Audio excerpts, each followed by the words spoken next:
సరే ఏంటన్నా ఈరోజు మరి మహానాడు విషయానికి వస్తే అసలు మహానాడు మొత్తం అటర్ ఫ్లాప్ అయిపోయింది.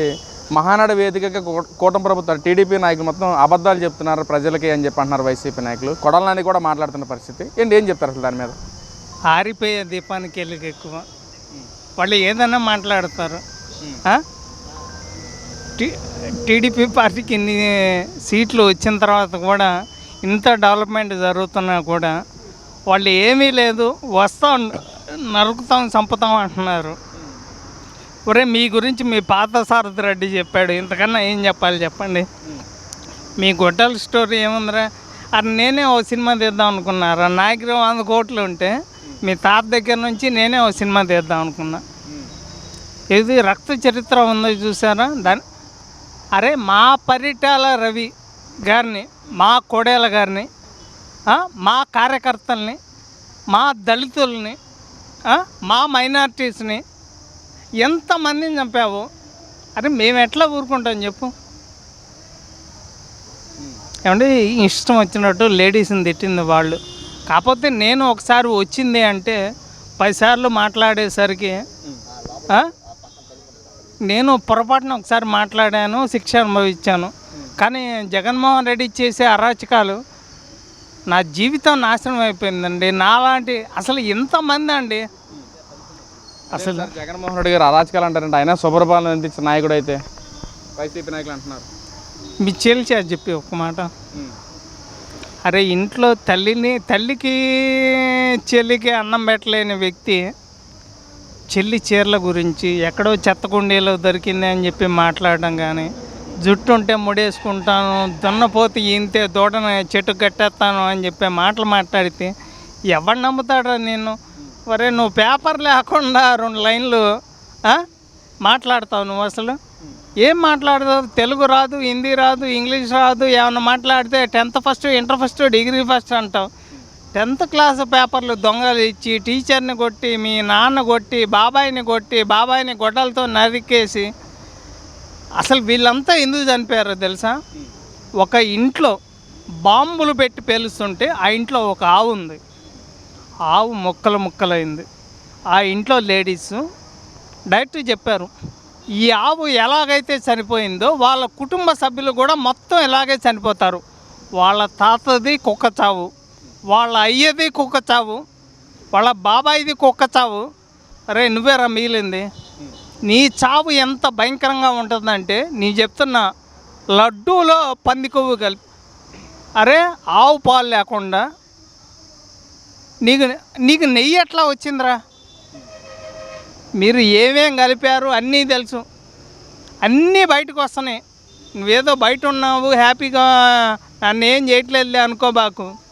నువ్వు జైల్లో కన్నా నువ్వు బయట ఉంటేనే, నువ్వు జైల్లో ఉంటే నీ నాటకాలు తెలుసు. నువ్వు జైల్లో ఉన్నా, ఫ్లైట్లో ఉన్నా ఎంతమందిని చంపుతావో తెలుసు. నీ ప్లాన్లు అందరూ తెలుసు. ఈ రోజున చంద్రబాబు నాయుడు గారు ప్రజల తెలుగువాడి ఆత్మగౌరవాన్ని మొత్తం మోడీ దగ్గర తాకట్టు పెట్టాడు. మోడీ ఎక్కడ కనిపించినా సరే వంగి నమస్కారాలు చేస్తున్నాడు చంద్రబాబు అని చెప్పి కూడా కొడాలని మాట్లాడుతున్నాడు. అన్న ఏంటి అసలు? మోడీ ఎవరండి? ప్రధానమంత్రిగా ఈయన మా ముఖ్యమంత్రి గారు, దేశానికి ప్రధానమంత్రి. మరి ఇప్పుడు మేము ట్యాక్సులు కడతాము, మాకు రావాల్సినవన్నీ మోడీ గారేగా ఇవ్వాల్సింది. మరి నువ్వెందుకు కలిసావు అన్నిసార్లు? అంటే ఎందుకని? నువ్వు మాట్లాడే మాటలకి, నీ మీద ఉన్న కేసులకి నిన్ను లోపలేయట్లేదు అనేక అంత దగ్గరకు వచ్చింది. ఈ సంవత్సరం డిసెంబర్ లోపు ఏం జరిగిద్దో చూడు ఒకసారి. హ్యాపీ దివాళీ. ఇంకా టైం ఉందిగా అంటారేమో, ఈడికి కాస్త ముందు వచ్చిద్ది. మామూలుగా సినిమా మామూలుగా ఉండదు. అందరూ అరే నీ పిఏ ఇప్పుడు రీసెంట్గా లోపలికి వెళ్ళాడు. అందరూ మీరు చేసిన అరాచకాలు ఏందిరా? వాళ్ళ వాలంటీర్లు కూడా కోట్లు సంపాదించారు, కార్లు కొన్నారు. మొత్తం అన్నీ బయట పెడతానండి. జగన్మోహన్ రెడ్డిని అయితే నేనైతే వదిలే ప్రసక్తే లేదు. అది మా రాష్ట్రాన్ని నాశనం చేశాడు. మేము ఎందుకు ఊరుకుంటాం చెప్పండి? అదేంటి సార్, చంద్రబాబు నాయుడు గారు రాష్ట్రాన్ని పట్టించుకోవట్లేదు, రాష్ట్రం మొత్తం సర్వనాశనం చేసే చంద్రబాబు అసలు ప్రజలకు ఇచ్చిన సూపర్ 6 హామీలు కూడా వెన్నుపోటు పొడిచారని చెప్పి వైసీపీ నాయకులు అంటున్నారు కదా. రాష్ట్రంలో ఎన్నెన్ని కంపెనీలు వచ్చినాయో, ఉద్యోగస్తులకి జీతాలు వస్తున్నాయో రావట్లేదు, నిరుద్యోగులకు ఉద్యోగాలు ఇస్తున్నారో ఇవ్వట్లేదు. మెగా డిఎస్సి 16,000 మందికి ఆయన ఏమంటున్నాడంటే ఉద్యోగాలన్నీ తీసేస్తాను, మావి కన్నా అంటే హార్ట్ అటాక్ వచ్చిద్ది అంటున్నాడు. ఇగో నువ్వు మంచోడివి, నీ మతం మానవత్వం, మీ రాజధాని మావిగాను, ఇంక ఇయే చెప్పుకో, నువ్వు వెళ్ళేది మెంటల్ హాస్పిటల్. డిఎస్సి నోటిఫికేషన్లో కూడా చాలా అవతవకలు జరిగినవి. లోకేష్ ఒక పోస్ట్ని 15 లక్షల చొప్పున అమ్ముకోవడం అని చెప్పి ప్రతి వైసీపీ నాయకుడు, ప్రతి ఎమ్మెల్యే కూడా వచ్చి బయటకు వస్తున్న ప్రెస్ మీట్ పెడుతున్న పరిస్థితి అన్న, నిజంగా అలా జరిగిందంటారా? ఎవరెవరు 15 లక్షలు తీసుకున్నారో, ఎవరెవరు గవర్నమెంట్ బిల్డింగ్లో తాకట్టు పెట్టి డబ్బులు తీసుకున్నారో అని తెలుసు. నువ్వు అన్నీ అక్రమంగా ఎంతెంత సంపాదించావు, కల్తీ మద్యం ద్వారా కావచ్చు, ఇసుక ద్వారా కావచ్చు, కంటైనర్ల ద్వారా కావచ్చు. తిరుపతి బొచ్చులో ఎంత వచ్చింది తెలుసా ఆదాయం? కోట్లలో. ఆ బొచ్చు మొత్తం తమిళనాడు, చెన్నైకి విగ్గులు తయారు చేయడానికి ఇస్తారు. నువ్వు ఏదో వదిలిపెట్టావరా? చెత్త మీద చెత్త పన్ను వేసిన చెత్త పార్టీ ఏదంటే మీ పార్టీ. 151 11 ఎందుకు వస్తాయి చెప్పండి? 2019లో 151 వచ్చినాయి.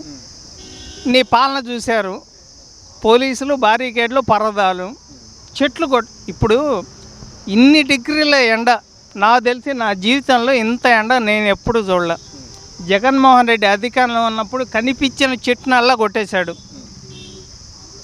ఎందుకంటే మేము బాబుగారు చెప్పేది ఏంటంటే, సార్ రేపు వర్షాకాలంలోపు చెట్లు నాటాలి అని చెప్పి మేమైతే కోరుకుంటున్నాం సార్. ఎండలు తీవ్రంగా, అసలు ఈ ఎండలకి 144 మంది చనిపోయారు. అసలు కోళ్ళు అయితే దాదాపు లక్షల్లో. ఏదన్నా కానీ సార్ చెట్లు పెంచండి అని చెప్పి నేనైతే ఖచ్చితంగా చెప్తున్నాను బాబు గారిని. అన్న, మరి ఇదంతా పక్కన పెడితే ఇచ్చిన సూపర్ 6 పథకాలు మొత్తం సూపర్ 0గా మార్చారు. కానీ జగన్మోహన్ రెడ్డి గారు ఇచ్చిన ప్రకారం, మాట ప్రకారం అన్ని పథకాలు అమలు చేశారు. మాట ఇచ్చిన ప్రకారం ఎంత దూరం నిలబడిన నాయకుడు జగన్మోహన్ రెడ్డి అంటున్నారు. మరి సరే, జగన్ ఏమి ఇచ్చాడు నాకు తెలియదు దగ్గర, నువ్వు చెప్పు. అన్నీ ఇచ్చారు కదా, ఏమిచ్చాడు చెప్పు. జగన్ ఏమిచ్చాడు చెప్పు, నాకు తెలియదులే, నువ్వు చెప్పు. వాళ్ళు అంటున్నారు మరి ఇచ్చామని. వాళ్ళు అంటారయ్యా, వాళ్ళ అన్నయ్య అంటం వేరు, వాళ్ళు తెచ్చినవి చెప్పు. ఒకటి చెప్పు, ఒరే నువ్వు 5 ఏళ్ళు నీకు పాలన ఇచ్చినప్పుడు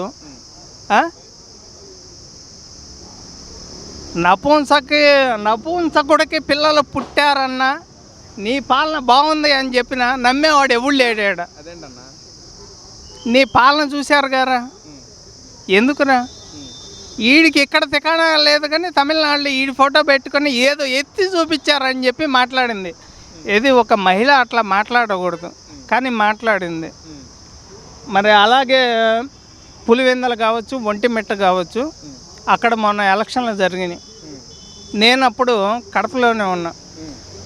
ఎవరు గెలిచారా? టీడీపీ గెలిచింది. 2029లో పులివెందుల్లో టీడీపీ జెండా ఎగురుతుంది. అన్నమయ్య డ్యామ్ కట్టి తీరుతాము. దాదాపుగా సాగునీరుకి, తాగునీరుకి 3 పంటలు పండే విధంగా మేమైతే పోలవరం కావచ్చు, వెలిగొండ కావచ్చు, అన్నమయ్య డ్యామ్ కావచ్చు. రైతులు బాగుండాలి, ఉద్యోగస్తులు బాగుండాలి, నిరుద్యోగులు బాగుండాలి, పసిపిల్లలు. రీసెంట్గా గవర్నమెంట్ స్కూల్ పిల్లలు నా జీవితంలో ఎప్పుడు చూడలే. ఈనాడు పేపర్లో ఫస్ట్ రోజు గవర్నమెంట్ స్కూల్లో 596 మంది పైగా. అది జగన్మోహన్ రెడ్డి గారి క్రెడిట్ అంట కదా, నా గతంలో తీసుకొచ్చిన రిసోర్సెస్ వల్ల ఈ రోజున అంత ఉత్తీర్ణత శాతం పెరిగిందని చెప్పి జగన్మోహన్ రెడ్డి మాట్లాడాడు, మిగతా ఎమ్మెల్యేలు కూడా మాట్లాడారు. మరి 10th క్లాస్ పేపర్లు దొంగలు ఇచ్చినోడు మాట్లాడాల్సిన మాటలు కాదు ఇవి. నువ్వేందో నీ బతికేందో హైదరాబాద్ పబ్లిక్ స్కూల్లో అడిగితే చెప్తారు. నేను ఒక పద్యం చెప్తా, చెప్పండి. ఇది ప్రళయాగ్ని పోలే సుభాషిత రత్నాల్లో పద్యం ఉంటుంది, అది చెప్పండి. 10th క్లాస్ ఫస్ట్ ఆయన, నేను కాదు, వాడిని చెప్పానండి. నా 10th అయిపోయి ఎప్పుడో, నాకు 41 ఏళ్ళు. మరి ఆయన ఫస్ట్ అంటున్నాడుగా, చెప్పండి. ఎందుకండి ఈ మాటలన్నీ?